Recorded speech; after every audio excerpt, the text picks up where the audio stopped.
John! What? Red 7! I don't know what Red 7 means. Hot route! I don't. What is hot route? Will you just go stand on the other side, please? Down! Come on. Ready, down, set, hut, hut, hut, hut! Hit me! Booyah! That's what we call a sack lunch. Nom, nom, nom, nom, nom, nom.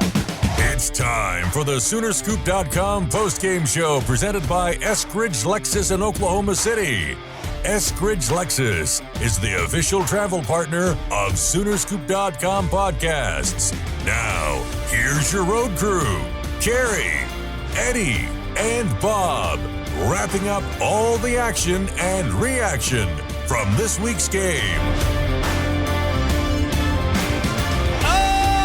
Welcome back. It is another edition of the Eskridge Lexus postgame podcast with Edward Radosevich, who is live from Lawrence, Kansas, and a special guest is joining us because he is texted saying he has a lot to say and about a lot of things. He's got a lot of problems with a lot of people, and that is Josh McCuistion is joining us as well. And guys, I do enough shit during the week. I might as well just let you carry this thing because I'm sure you both have a lot to say after watching. Eddie, let's start with you. You were there. Obviously, it's just a joke when you go into that stadium hours leading up to the game and realize that nobody's going to be there. Sure. And the OU players literally came out and laid an egg today, which no one expected.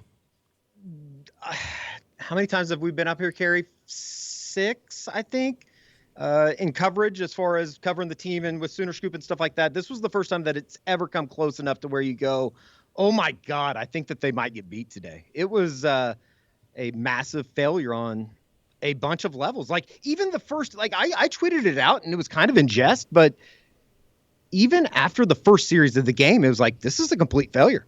They are 5 minutes into the game and this has been just an absolute failure on multiple levels. No, when they completed that ready third for a game, as far as defense, it just was fucking awful. When they completed that 3rd and 9, I was just like, "Oh shit, this is a problem." Like that was their third play of the game, and when they completed that, and it was so easy, I was like, Billy Bowman was just standing screwed there, just letting him catch the ball. And that happened all day. I was telling this. I was texting with Jared and Gabe before this, like. That has to be a record for an Alex Grinch defense for uncontested passes against this defense. It was, and I'm sure some of it is they're coming off of 2 weeks where guys got behind them and they got burnt, and they're trying to protect from that, but it looks terrible, and the fans are going to start revolting if this continues.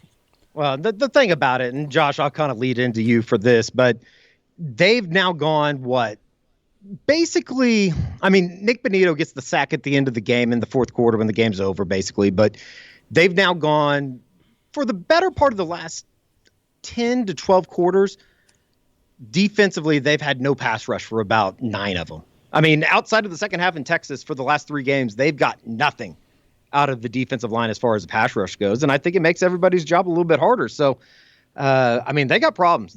It's unbelievable to sit here and say that they're 8-0 for the first time since 2004, and I have no idea if this team's any good. I don't think that they are right now, Josh. Speaking of long-term abnormalities, this is the first time Kansas has played within 2 touchdowns of OU since 1997. Wow, that's unbelievable. And in that time, only once was it even close to that number. Even in 2018 when OU was terrible defensively. Yeah. And guys, and we'll get into the funnier side of that, but I missed the first half. Like, I'm watching it from the sideline of a Little League soccer game.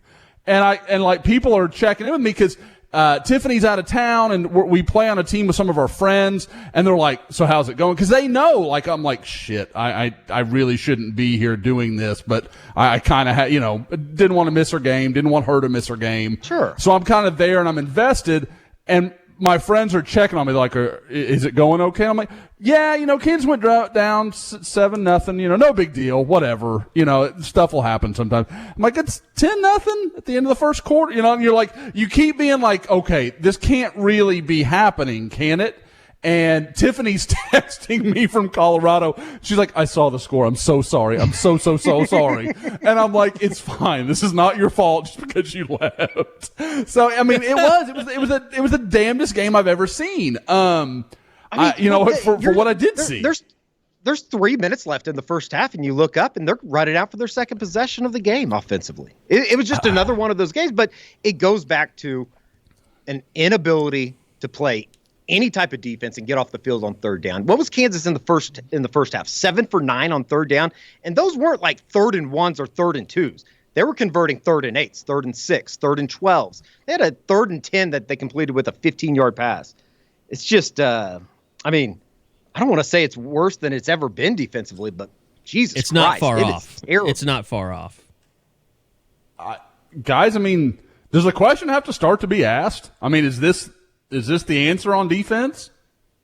I just like. Well, here's the thing. I know people are going to say, well, the injuries and when they get this guy and this guy back, but it's just like Key Lawrence today. Like you saw him getting better.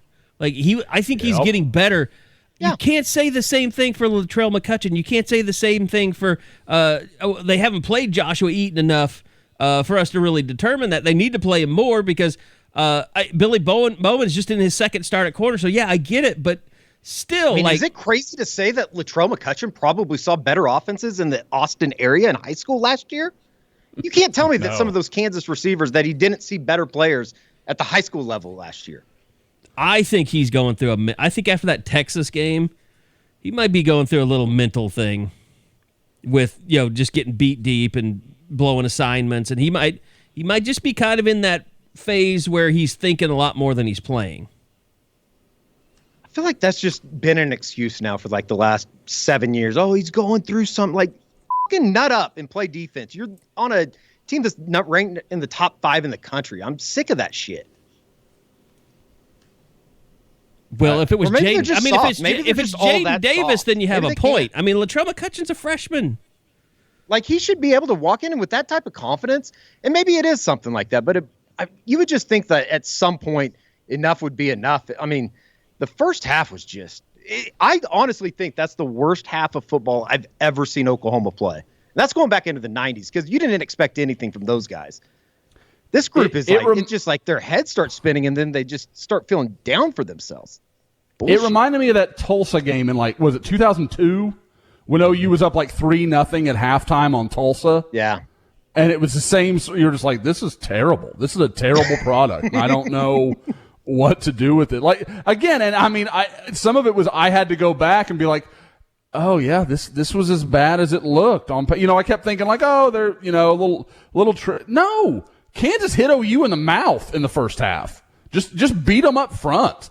And the thing that was the most disheartening thing about it from the defensive standpoint is, okay, so they had this game plan that everybody has, which is to control the football, move it down the field, and like Kansas, like first off, you're like, oh shit, Kansas is pulling off what Tulane pulled off. Like it's like, I mean, well, not Tulane even, but they pulled off what everybody else is playing, and they're Kansas. But then, like, you finally break the game open and you're up by more than a score, and you realize Kansas now can no longer employ that tactic of just, being very careful, staying ahead of the chains, picking up third downs when you have to.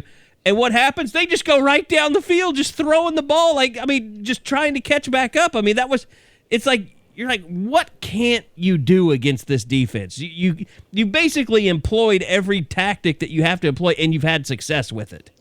Two things before I throw it to Josh, and these are two great stats that I just remembered. On the way up here, I'm listening to the Oklahoma Breakdown with Teddy and Gabe, and they were talking to one of the Kansas beat writers. The Kansas starting offense had scored 7 points in Big 12 play as a group. They'd scored seven points. They'd scored 1 touchdown drive. This from Eric Bailey as well. Kansas scored a combined 28 points and had 4 touchdown drives total in the 3 previous Big 12 games against Baylor, Iowa State, and Texas Tech. So they got a couple scrub time plays in that as well. Today, they scored 23 points and had 3 touchdown drives. I mean, it is a colossal failure. There's no other way to say it. Guys, I have a question real quick. Yeah. And this may be at my own peril. Is Perrion Winfrey having the worst season out of everyone that was coming back with a little bit of hype to them? he got better, and I know, like, Carey, I'm not saying that I brought this on. I know you were thinking about it already, but I know I mentioned, as I went back and watched the first half after the game was over, how badly he was getting shoved around. He did get better as the game went on, but there's no question. This is not the guy that OU fans thought they were getting. There's just very little dominance inside. Yeah. There was inconsistent last year, but he would flash big plays. You're not seeing those flashes anymore. He's just kind of there. The only guys I really saw in the backfield all night were Nick Bonito and Isaiah Thomas. Yep. I thought either one of them had a bad day. I thought the linebackers had a pretty decent day. I mean, Asamoah had a decent day. David Agwebu, he missed some tackles, but he made some plays early. He made some plays. I mean, the one play that I think of with Agwebu is when, and by the way, the Bean guy, they were rolling him out all the time. So I don't know. Yeah. I'd love to go back and see how many plays were just designed rollouts for him to get him out of the pocket. There were, I would almost put a number like 85%. It was crazy. They were doing it quite a bit, and especially on the two back-to-back 20-yard plays that they had there in the third quarter when he rolled out. I mean, it is what it is, but it's kind of like you said, Carey. When was the last time they competed for a football in the air, in between a defensive back and a wide receiver in the air? Like, it was nowhere so to be easy. found. It was so easy all day long. Guys, that last drive, and I said something about it, and I think I might have underestimated it. I don't think there was any play, any completion on that drive where when the guy caught the ball, there was an OU defender within 5 yards of him. And that's just too easy. And I'm not sitting in the press box, so I can't. I get the sense that it was a lot of zone concepts, which would suggest that this is the secondary that has no clue how to play the zone. Yeah. And how does that happen at this level of football? It's not like these guys just started playing. In that situation, when you clearly have the better players, the better talent, you're better up front, or you should be anyway, why would you not say, you know what, guys, we're going man. We're just going to play man. We're going to do this. We're going to press outside. We're going to make it tough for Jason Bean to throw these short little quick outs that he wants to do. And that way also we have more guys free to do what they need to do. Like, I don't know. That there's just this bullheadedness about the defense sometimes.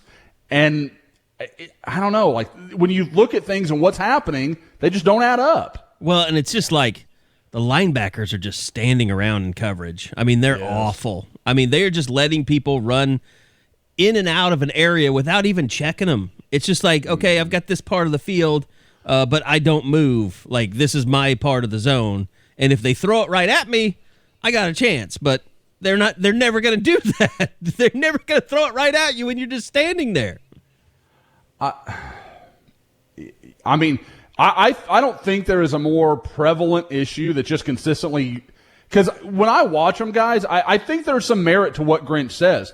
It is from one play to the next, like, okay, he's fine. Okay, nope, now it's him. Now it's like a virus. Like, it just moves around from one play to the next. It's not like this guy is consistently the problem, with a few exceptions in a few games.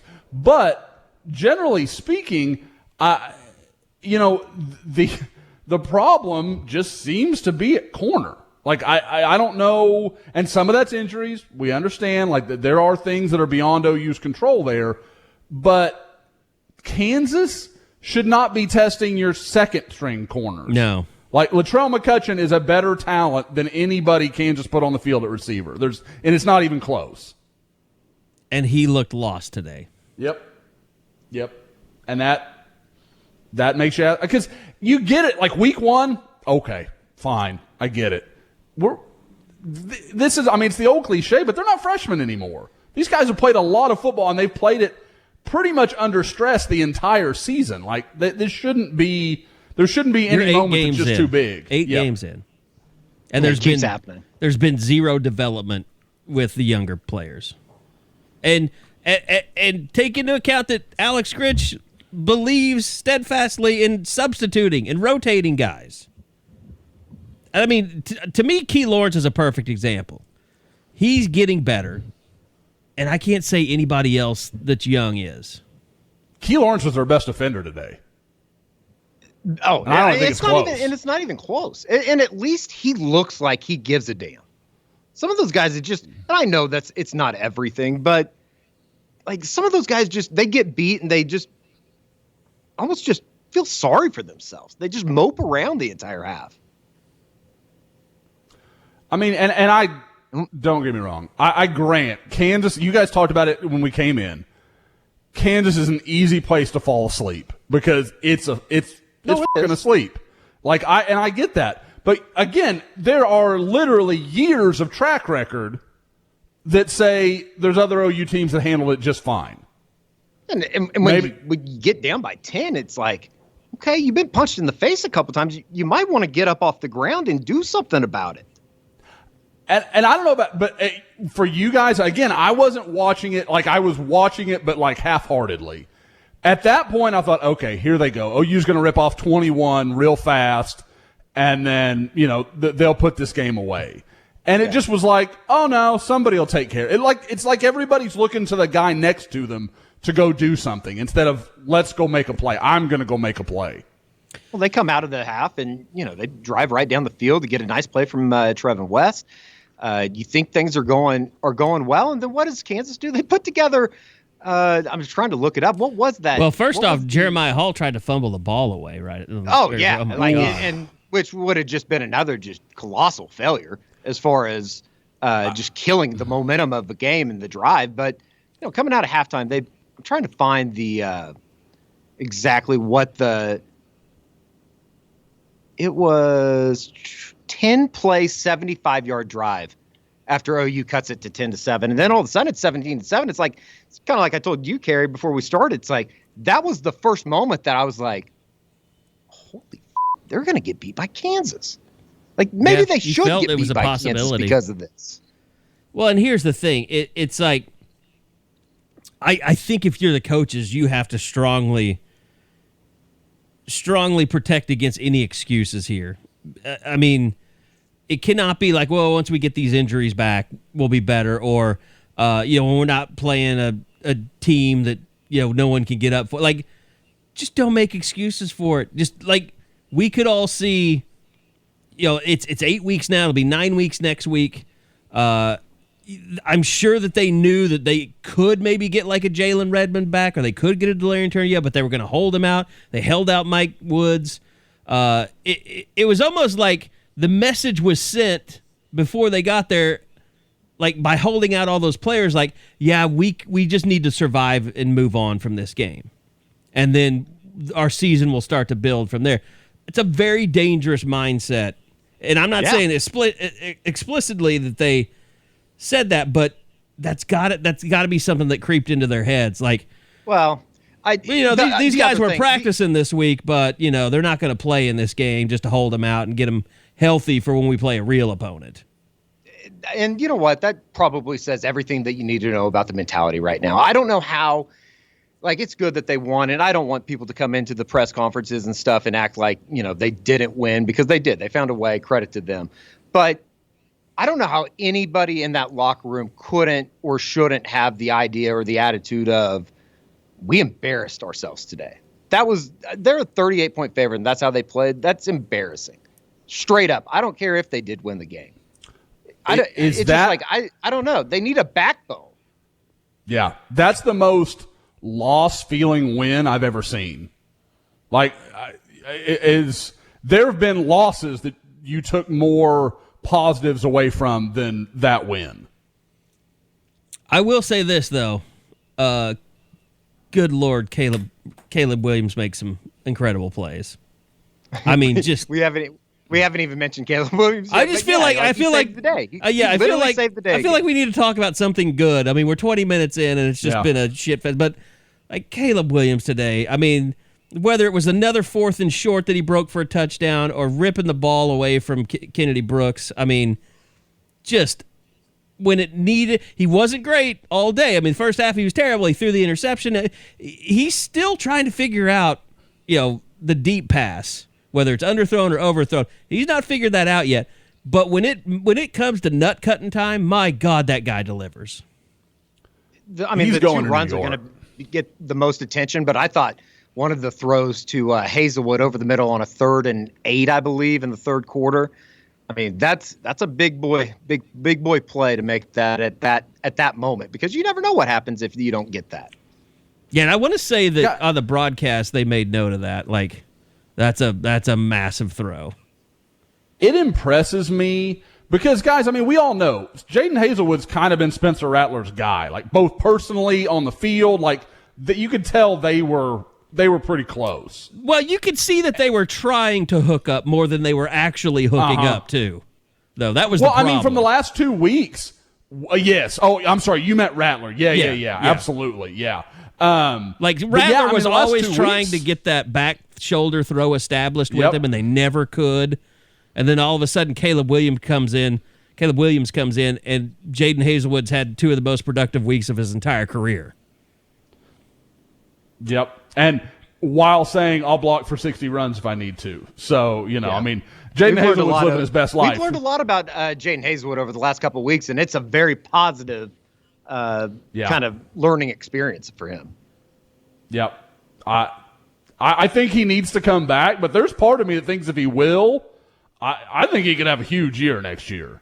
But, I mean, that's a whole nother – that we got plenty of time to talk about Jaden Hazelwood in 2023 or 2022.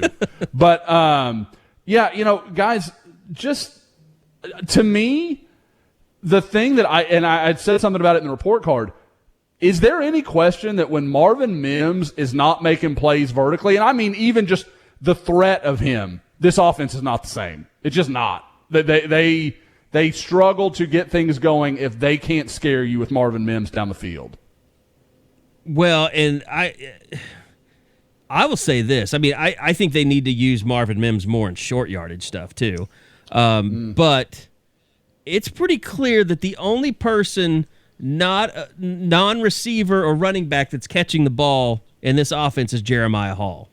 Like, Austin Stogner's become a ghost. Braden Willis has never really gotten on track. Although they've thrown him the ball here and there, it's never really resulted in very much. So, and I mean, that's the thing about Caleb Williams. He is getting, I mean, like Drake Stoops was big early. I mean, he was all he was throwing to. But Caleb Williams is finding guys in a way that Spencer Rattler was not. And let's face it, Austin Stogner became such a big part of the offense because he was he was Rattler's bailout guy last year. I mean, you had 4 guys offensively that had 3 or more catches, or 3 catches at least, and then 3 others that had a single catch. I mean, that for no more than OU got to throw the ball in this game. That's not bad variety. And not to mention, 20 passes, 20 passes total in the game. Not to mention, you're doing it without Mike Woods, who went through pregame, and then he suited. It was really weird. He came out, wasn't warming up, then went through pregame warmups, and you could tell that he was moving around pretty gingerly. And then he changed back just straight up into street clothes at halftime. And Mario Williams I don't think he even traveled. I didn't see him today. I'm glad I had that question in my head, and then I forgot what it was. I was like, what was I going to ask? That's exactly what it was where he was. I don't know. It just goes back to this idea that they came in today thinking, let's just survive. Let's treat it basically like a scrimmage, which, I guess is kind of a slap in the face to Kansas in a way. But it's a mentality about it and how you go about it and do it. Just fucking embarrassing. Well, for people that didn't know, on Mario Williams, he didn't play in the second half last week against TCU because he messed up his hamstring. And Eddie had said stuff about it on the board and on Twitter. You had noticed that he came back out for the second half and noticed that he wasn't feeling it and was really upset. And you could tell he was being taken out. Again, though, he was in a good mood and stuff like that. It wasn't like he was down about getting injured. No, I'm just saying when he found out his hamstring wasn't 100%, he was upset. Yeah, 100%. 100%. Something tells me if this was Texas week, he plays. They don't play again next week. Josh? Yeah. I don't fault OU for that. I'm fine with that. This is a game where you should be getting guys rest if they need it. If they're not pretty close to full go, but the thing is, you should be able to do that and still go handle business accordingly. OU, even without all the guys that they're missing, is still drastically more talented than Kansas. I realize Kansas is college football players and they're talented kids, and that's fine too. I mean, guys, how many guys on Kansas' roster would make OU's 2 deep? Here's my question. I mean, they weren't even. I mean, let's be honest. They're not. This isn't like a. This isn't a bad college football team. This is an awful college football team. Like a team that basically probably would get, and they were pushed in the non-conference by Division II opponents. I mean, I still think, even though they won the game today, it might be one of the top, I don't know, like 20 most embarrassing football experiences in the history of Oklahoma football. Yeah, this isn't Texas Tech. This is a team Texas Tech beat up on pretty good. Like, yeah, it just can't happen. And I mean, I think, God, we say this every week, but I feel like next week we're gonna know. Man, at some point they are who they are, and this is what I said before the Texas week, or I think in the West Virginia week. I was like, this is who they are. They're just for whatever reason, I don't know leadership, I don't know what it is, but this team just doesn't have the maturity to be like, okay, we're gonna go handle business and then we'll have fun. Like they came up and they had 11 penalties against Kansas today. 12 penalties. The first half they and had, most of those were like pre-snap penalties. The first half they had 78 yards in total offense, and they had 55 yards in penalties. I mean, right now this team would get the shit knocked out of them if they played Cincinnati. Cincinnati would maybe are. That's not their biggest worry right now. Their biggest worry is if Xavier Hutchinson plays against this secondary, he might go for 400 yards receiving. Jerry, forget getting to Iowa State. They'll get the shit knocked out of them in Waco if they don't wake up. Guys, as I look at it, that's the scariest game of the 3, in my opinion. Like, just before this, even before this, I was like, Waco, Baylor's really balanced. Like, that's a good football team. Shit. I mean, they play like they did today. They'll get beat by they'll lose to Tech next week. But the 3 quarterbacks in November that they play, whether it be Baylor, Iowa State, or OSU, I mean, all 3 of those guys could carve up the secondary. I wouldn't go that far. Sanders he's iffy. Yeah, he's got problems. Jason Bean threw for 340 yards today. I know. Well, Eddie, but I don't think Spencer Sanders could consistently do what Jason Bean did today. Intramurals at OU. I'm not buying it. No, I'm not. We make the same mistake with OU when we get negative as we do positive. OU plays to whoever they're playing. If it's a shit team, OU will play accordingly. If it's a good team, they find a way. Like it's. Did you really? Yeah. You've just turned into James Hale. Are screaming you in the bow press down box. to the man like that? It was probably tell the man to stick well. If it was a Kansas personnel, then yeah, probably so. Hey, it might be the last time you ever have to be in that press box. Piss off, pal. I'm going to get blackmailed from Allen Fieldhouse. Should I start cheating for the last 10 years? Fuck you and this conference. Might have to go back one more time. Eddie, do you want us to just let you go? No, I'm rolling now. We're good. Because I'm going to watch the rest of this OSU game. What's going on in that game, by the way? I'm in my Iowa State just scored to make it 24-21 with 5.5 left. So Iowa State's up? Yeah. Okay. Spencer Sanders tried to go down the middle deep there. Sorry, no play-by-plays. No, I mean, yeah, this team has issues that they have to get fixed. Championship November could be championship, goose egg. They could go from not winning a game or never losing a game in November to they losing could go all 3 from of them. 9-0 to being 9-3. I think the frustrating thing about it is it just doesn't seem like there is any answers. It just doesn't seem like there's too many answers coming. Even if they get some of the guys back. And Jalen Redmond went through pregame today. I would be surprised if he didn't try to play next week against Texas Tech. It was good to see him back out there. Woody's probably not going to get anywhere close. Delaware Turner-Yell did go through pregame, and he was very involved with the defense. It seems like that's a situation that is moving in the right direction. I bet he plays next week. But, I mean, am I crazy to think that, getting 2 or 3 guys back, I just don't think that makes that big of a difference. Maybe I'm an idiot. No. I just, and how are they? I just don't understand why they can't get any type of pressure on. Like, nobody wins a battle up front.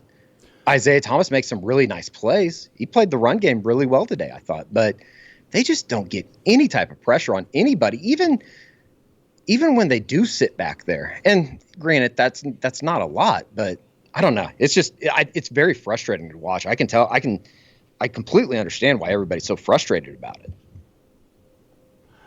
I do think there is something to be said for the way Kansas went at it today. They just moved. Sure. They moved him off. He was never at the same launch point. They were constantly moving him around, and there is something to that. But at the same time, when your edge guys are your edge guys, Reggie Grimes, Nick Bonito, you use Brian Asamoah to cover up an edge a lot of times. Like that shouldn't be there. Like that play should not be. He shouldn't be that day. It should be a bigger problem for Kansas when they're getting him wide and trying to use him athletically against Oklahoma. But it wasn't. It just wasn't today. And I mean, there's so many problems. That defensive line needs. I mean, I think he's done a decent job, and he was okay today. I'll have to say this to his face, but that line needs Jalen Redmond back on the interior, and it needs Isaiah Thomas back on the outside. Yep. I do think that will make a legitimate difference. I really do. But I think just having DJ Graham and Woody Washington makes you better, but we don't know when that will happen. Yeah, DJ feels like that. I haven't heard anything that makes me think that's a ways away or anything. Like, no. Worst case, probably Baylor. Yeah. I mean, I kind of get the feeling if they were playing, if it was Bedlam next week to get a bid to the Arlington or something, I kind of feel like he might have played today. He was practicing. Yeah. He just didn't practice in full shells all week. Yeah. I mean, again, a lot like Mario Williams. Like, probably could have gone if he had to. But yeah, I and again, that's what makes it tough. But guys, at some point, like I just said with, talking about the team in general, is this the defense just is who they are? Like, is this? I just don't understand how, as the offense got it together, they fell apart. The problem is, like, you look at like Oklahoma State right now, like they were just ahead of where Oklahoma was over the last couple of years. Now they've taken it to a completely different level, while Oklahoma seems like they've regressed. Like, how has that happened? If you're Alex Grinch, how has that happened? And I think the fans see that, and they want to know how that happens. And all of a sudden, it just starts completely snowballing, and people have all of a sudden lost confidence in you and start considering you to be the new Mike Stoops. That's the danger he's facing right now. Carey, I think we're already there. I mean, and he already kind of, and like, I hate judging it off of this because of the post-game reactions, and he obviously hasn't watched the film, and it's just almost an immediate kind of sit down of what happened. But he looks like he is almost at a loss of ideas as far as I can only do so much because he believes in the system that he runs so much. It's just never kind of spun like this. It seems like it's just spinning in place. And he even said it today after the game. It's like, I don't know where all the tackles for loss is. And that's kind of become the staple of what we were able to do is, get a team into second and long, get a team into third and long, and kind of feast on that. And even when they get into that position now, it's like he doesn't want to blitz and, put the young cornerbacks in a bad spot. And the other side of that is if they do, then they get beat over the top. So I guess the good news is they didn't give up a 40-yard bomb over the top today. We'll go spin zone on that. It's hard to spin it. I mean, there's nothing really. No, it is what it is. I mean, they almost got beat by Kansas today. They literally almost got beat by Kansas. No, I mean, they were down 10-0 at halftime to Kansas. They were down 17-7 with minute 30 left in the third quarter. They had 7 points against Kansas. Like, I mean, I don't know how anybody associated with the Oklahoma football program can walk out of here and not be, somewhat just entirely, completely embarrassed by what happened today. It's not their nature, and that drives people crazy. I know. They want some fire and brimstone, but they're not going to get it, unfortunately, for their own sanity. It's just not for whatever reason. It's just not the way it works these days. So yeah, I don't know. There was offensively though, I guess you can look at some bright spots. It just kind of at a loss for words. I don't know about you guys, Josh. Yeah, it's just one of those things where it felt like everybody just got in their heads that this is going to be a defensive team. They're going to, the offense have to try to figure it out. And then all of a sudden they insert Caleb Williams into the lineup, and it was like, well, the defense can't tackle anybody now, and the defensive line is getting overwhelmed. Like, it's like everybody went to sleep on defense. And I'm not saying the defense was perfect. You're right. Before. It has been completely changed since Caleb Williams became the starting quarterback. It's almost like the defense was like, okay, we can take a breath now. We don't have to be so good. And they haven't been. They've been worse than not good. They've been terrible. They have held up that end of the bargain. They have not worried about being that good. It's like, you guys realize that, you don't really have Baker and Mark Andrews and Hollywood Brown yet, right? Like, you can't be that bad again. They were able to get away with it for so long. But that's the thing that's maddening. At some point, is that they're not going to be able to. They were getting better. I mean, I thought they were getting. Maybe I was just wrong. Maybe I was just seeing things that were there that weren't there. But I thought this defense was getting better. And no, they weren't. Today, I watched a team that was as bad as any defense that Mike Stoops put on the field when everybody wanted him gone. It was that bad. It was, if not worse than a lot of his defenses. I think it was a lot worse. I mean, how does that happen? I truly don't know. It's almost baffling how many steps back they've taken, like legitimate backwards steps defensively from everything that they tried to kind of build on. And even like tying the recruiting stuff, it's like you get Dindy, you get Gentry Williams. It seems like everything's moved in the right direction. And like you come to Oklahoma to play cornerback and you just digress. And that's the thing. It's like these are their players. These are the guys they wanted. Sure. Yeah. I mean, Josh, you mentioned that earlier today. Yep. You can't live that lie anymore. You can't tell people, oh, these guys are, I mean, okay, Jaden Davis, fine. But you keep running Jaden Davis out there. Like, you have other guys that you recruited that are old enough to be playmakers at this point. And, I mean, I'm not going to say they aren't. There's a part of me that thinks Josh Eaton would be a vast improvement. I don't know that, but there's a part of me that believes it. I know Jaden Davis isn't, but you keep putting him out there, so you can't use that excuse of, well, we got saddled with some of these guys. You keep playing. I mean, guys, if it wasn't for De'Aaron Turner-Yale getting hurt, we would have no idea the growth of Keyshawn Lawrence right now. All of a sudden, he's making plays. Because they've been afraid to play their backups, just like Bryson Washington never plays. Yeah, and you know what's going to piss people off? Dylan Turner-Yale's going to come back, and you're not going to see Keith Lawrence. Fact. But also, it's the only way that we've seen that moving Billy Bowman in corner is the only way that we've seen that Justin Broyles isn't really that bad. Like, he's not the evil that we thought he was coming out of that LSU game. Like, he's not a star. I'm not trying to say that, but he's serviceable. I mean, he did recover the fumble today. And I do remember one play where I was just like, oh my God, Justin Broyles, cover a guy, will you? But was it the touchdown over the middle? Yes. God, that was bad. Yeah. Was bad, I mean, bad, you're going to see some of that stuff from Justin Broyles, but it's not embarrassingly bad like everyone thought it would, it was going to be. It's not every play. It's not like it's not even like Buki bad. Yeah. Guys, okay.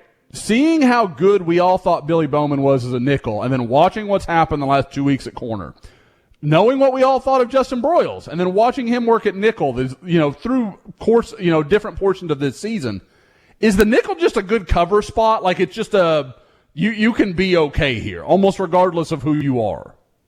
I think as long as you're a good tackler, you can live. Yeah, because you're not going to. Billy can tackle. Say whatever else. But guess what? Yes. When they put Trey Norwood there, he was a difference maker. And he's been about the only guy. I mean, Trey Norwood's literally starting for the Pittsburgh Steelers now.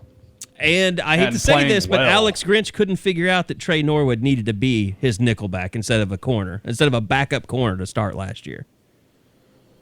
Which made no sense to me at all. I mean, they did, though. didn't they? Or I'm not a call for jobs guy, man, but this is, I don't know. It feels familiar. Because like you'll hear the players talk, and it's like, well, like Coach always said. I'm like, man, I've heard that before. Like, I mean, like they know all the right things to say, but they don't ever seem to know what to do. Well, look, I don't think it's like our criticism of Mike was that he just seemed to lose the players. Like it just became his noise went in one ear and out the other. And it never really resonated with the players anymore. They just tuned him out. That's the danger that Alex Grinch has right now. Is what you're saying resonating with the players, or are they just tuning you out? Is it getting to that point? I think that is the most concise way to say exactly. I mean, like that's what I'm getting. Like they're repeating, so clearly they're hearing what he's saying, but does it carry any meaning? Yeah. Like they'll talk about because one of their favorite ones right now is, coach will talk to us about next play. And I mean, does it? I mean, like you so that means I can just keep screwing up and it doesn't matter. Yep. Like I mean, I get that that's not like. I mean, I get that that's not what they mean. I understand that you don't want to dwell. You've got to move forward, and I get that. But at the same time, it almost it's an absolution almost. Like it's kind of like when Bob got the quote would get. Well, we get who we're supposed to get. That kind of absolves you of having to worry about recruiting. Because it's just whatever. Like, we get who we're supposed to get. Yeah. You probably need to go get 5 stars. You probably need to get elite players if you're going to be an elite program. And that's what we saw happen in the mid, 2010s. Like, they kind of slid off because they weren't getting those same guys. So. It's more like we get who we allow ourselves to get. Exactly. Just seems like such an elementary look to say it, but it just like, at some point, you just got to go make plays.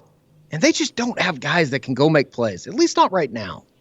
Looks like OSU is going to get beat. They just came up about a half yard short on a 4th and 2, a little screenplay. Man, they have had a rough Good time. Good win for Matt Campbell. Cyclones back in. Did you see Iowa State tackling in space there?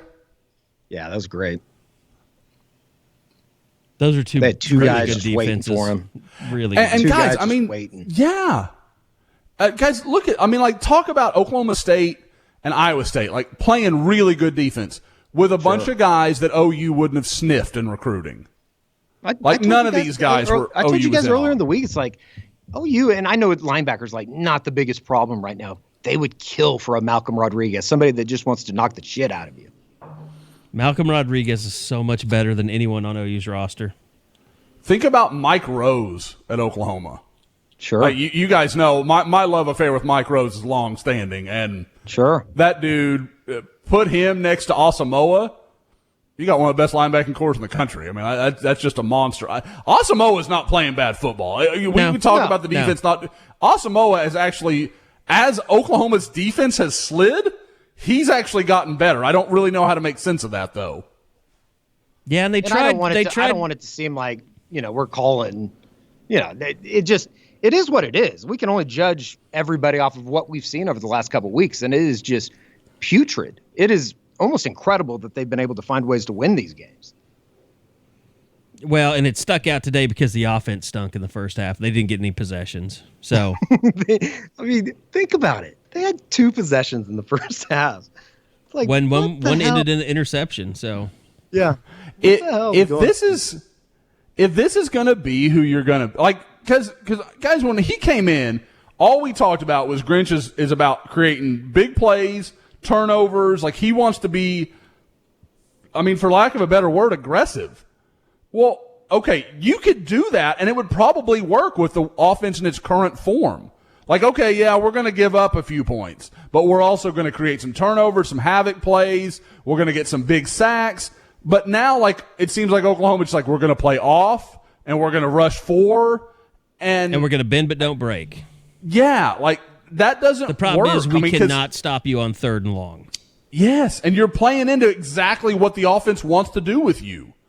They want to go to 3rd down every single possession, and then they want to, we're going to just keep picking up 3rd and 4, 3rd and 3. We're going to play that game all day long and give you 3 possessions in the first half. I mean, it's. I feel like I say this all the time. People are going to have to look themselves in the mirror. And I think it starts with the coaches on the defensive side of the ball. Because it's not good at all. And it's not getting better. It's getting worse. Regardless of the injuries. So, all right. Sooners do win it. They move on to take on Texas Tech next week.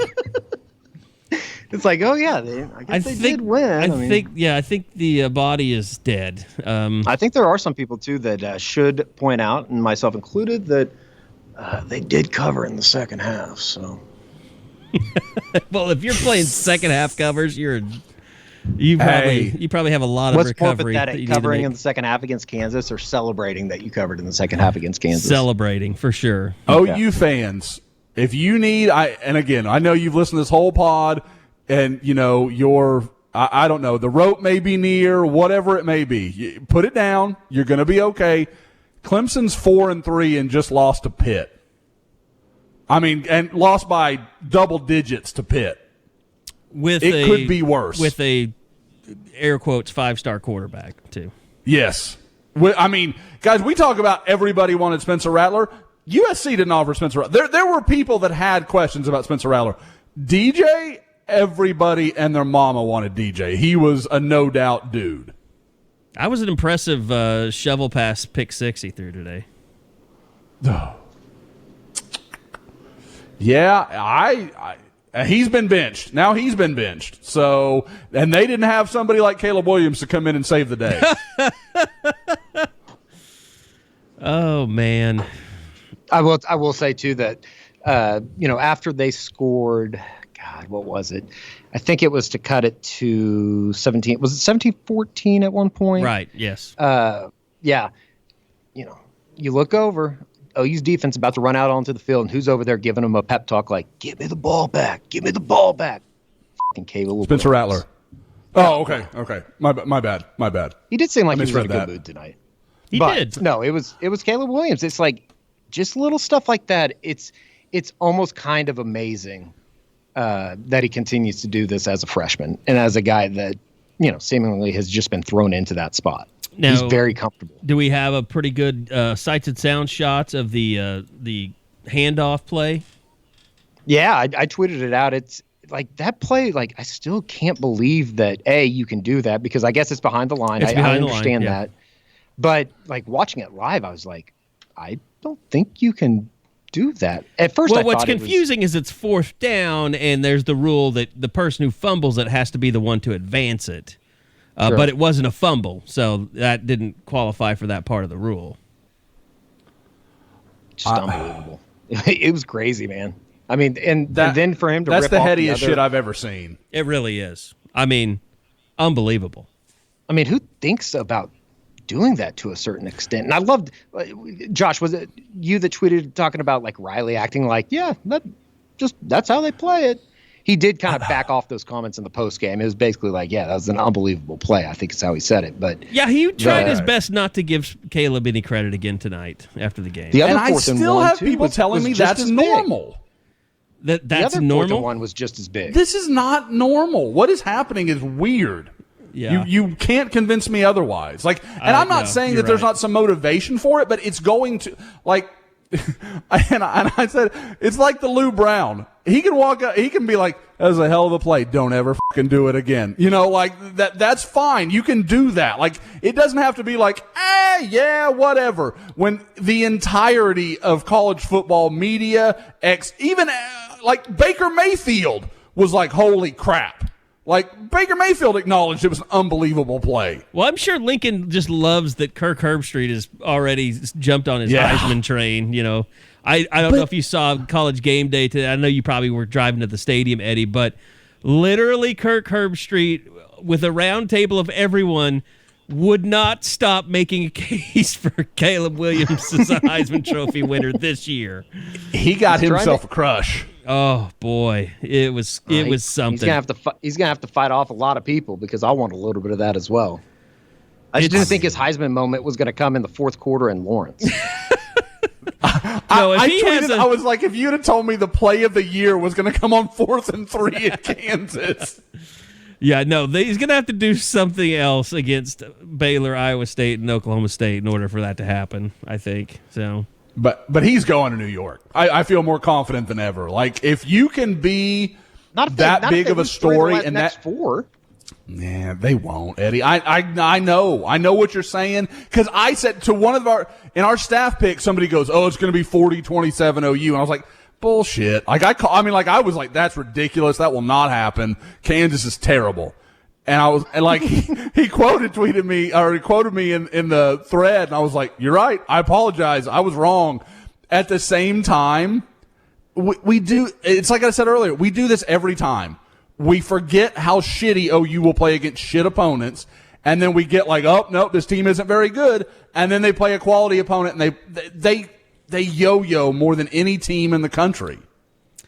I'm so glad we did that death spiral pod more and more after each game of this year. We need to hit it. We need to send it back out. We just need to release it every Monday. Instead of Sights and Sounds now, let's just put that out. The death spiral pod. The audio overlay of all the things that could go wrong happening on Saturdays. Oh, God, it's just unbelievable. I mean, the whole thing is unbelievable. Every game this season has just been ridiculous for a variety of different reasons, but I don't know any that were more ridiculous than this one. But like we said, Sooners do win it, 35-23. Eddie's got to get back on the road, get back to Oklahoma City. I know Bob is already out of there. But might be a hit for me by the time I get out of this press box. But by the KUSID, yeah. So yeah, we'll let you get out of there. If there's I can send over bowl information. If there's any extra dilly bars, go get them now and just rip. Enjoy UCF. See ya. Sorry. Anyway, thanks to Josh for joining us on this episode. Thanks to Eddie for all your work today. Looking forward to the Sights and Sounds coming up on our YouTube channel. Go subscribe to our YouTube channel, just youtube.com/Soonerscoop. Do us a big favor, and thanks to Eskridge Lexus for always hosting us in our travel during our pods. Go check them out at eskridgelexus.com. And until post-Texas Tech, that's going to do it for this edition of the Eskridge Lexus post-game podcast. Thanks to Eddie, thanks to Bob. I'm Carey Murdoch, and we'll see you back here next week for another edition of the post-game pod from Soonerscoop.com.